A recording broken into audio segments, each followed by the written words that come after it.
Módulo 1. Duelo. Cuando se habla de pérdidas, en especial de las pérdidas relacionadas a una persona, se puede decir que es una experiencia que necesita ser compartida, acompañada y respetada. Como doliente, es normal que se necesite saber que el dolor tiene un impacto en los demás. Así que, por lo general, las personas que han tenido una pérdida suelen valorar mucho la presencia y la compañía de personas que aprecian.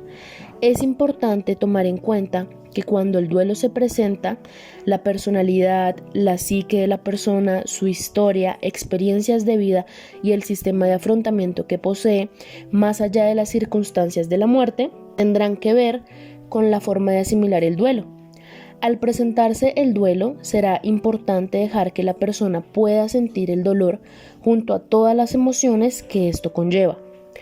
Aceptar que ese ser amado ya no está, o que aquella parte del cuerpo que fue amputada es irreparable, será un momento inicial y crucial para el fortalecimiento de la persona.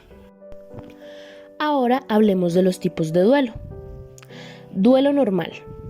Es aquel que aparece en el momento que se produce la pérdida, que incapacita durante unos días y suele ir acompañado de la negación de las circunstancias de la pérdida.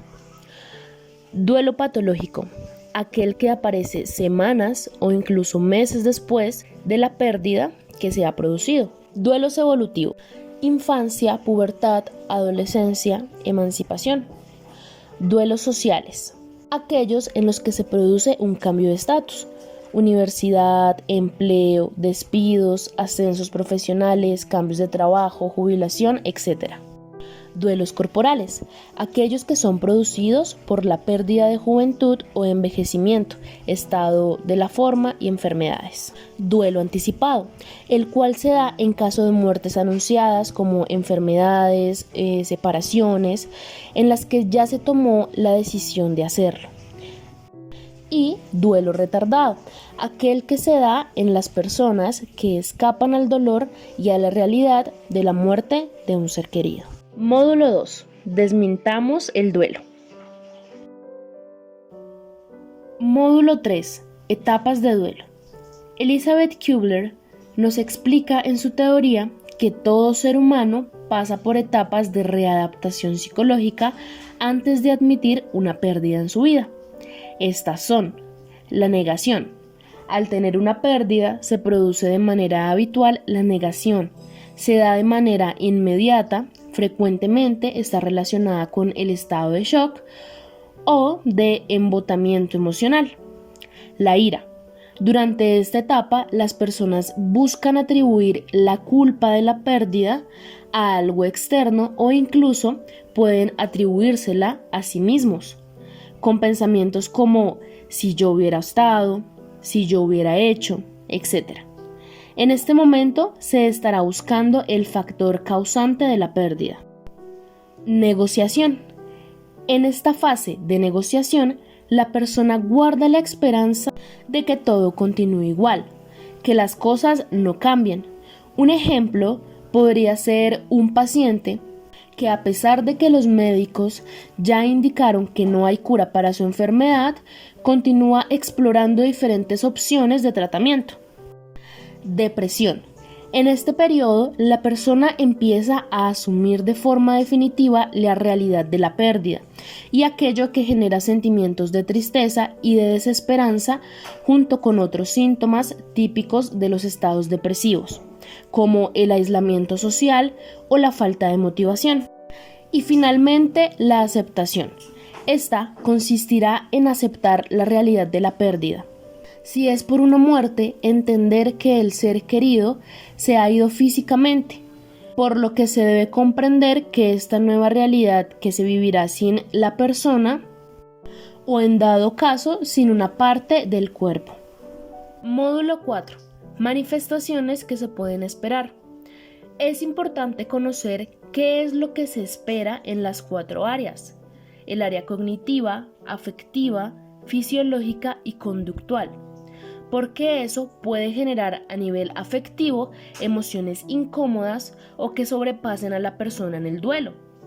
Se puede presentar la tristeza, Este es el sentimiento más común y persistente en todo el proceso de duelo, y el primero que reaparece cuando tiempo después se recuerda el hecho.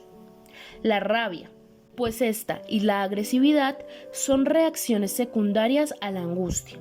La culpa, después de la tristeza, el sentimiento que más dolor produce es la culpa, que se puede acompañar de un autorreproche. Apego. Sin apego no hay dolor. El apego en un ser humano es el que genera gran parte del dolor posterior ante su pérdida.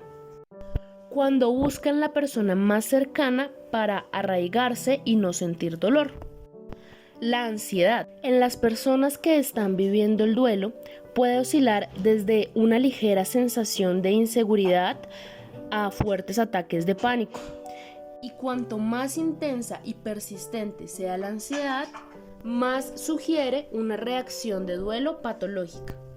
Y finalmente, la ausencia de sentimientos.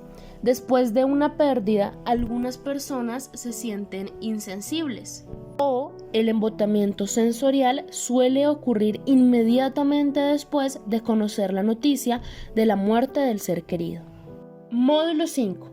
Pautas para profesionales en atención a pacientes. Intervención de enfermería. La intervención de los servidores de la salud se basa en 3 objetivos fundamentales. Primero, detectar situaciones de riesgo. Segundo, facilitar la evolución normal del proceso de duelo.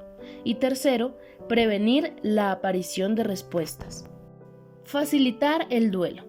Hablar con el paciente antes de que ocurra la pérdida sobre lo que pasará en el futuro de una manera clara y respetuosa. No usar eufemismos y hablar de forma clara y adaptándose al conocimiento del paciente. Buscar las posibles fuentes de apoyo antes de que ocurra la pérdida para poder estar preparado. Aumentar el afrontamiento. Poner en contacto con asociaciones que ayudan en estos momentos, como por ejemplo la Asociación contra el Cáncer. Y hablar con otros familiares de los cuidadores principales para que los apoyen en ese momento. Presencia. Averiguar las creencias y costumbres del paciente para respetar sus deseos. Y estar siempre disponible ante cualquier duda que pueda tener el paciente o sus allegados. Escucha activa. Dejar que se expresen de la manera que crean más oportuna, siempre que no ponga en riesgo su salud ni la del personal de enfermería. Demostrar que se comprende a la persona y que importa todo lo que está contando en el momento. Y evitar estar desconectados de la conversación, ya que esto daría una sensación de que no importan los sentimientos. Disminución de la ansiedad. Explicar no solo lo que se debe hacer tras la pérdida, sino que también comentar lo que puede llegar a sentir y dar la sensación de que es algo normal y que se va a resolver. Puede que parezca lejana esa resolución, pero ayudará a mantener la autoestima y la seguridad. E intentar hablar en un ambiente de confianza. Por último, y no menos importante, también se debe tener en cuenta el tratar a los pacientes con empatía, decir la verdad cuando el paciente o familia lo pida, hacerles sentir que se les quiere, combinar el afecto y la cercanía con la profesionalidad, mantener el mayor grado de autonomía posible hasta el final, escuchar y acompañar, y finalmente respetar sus silencios.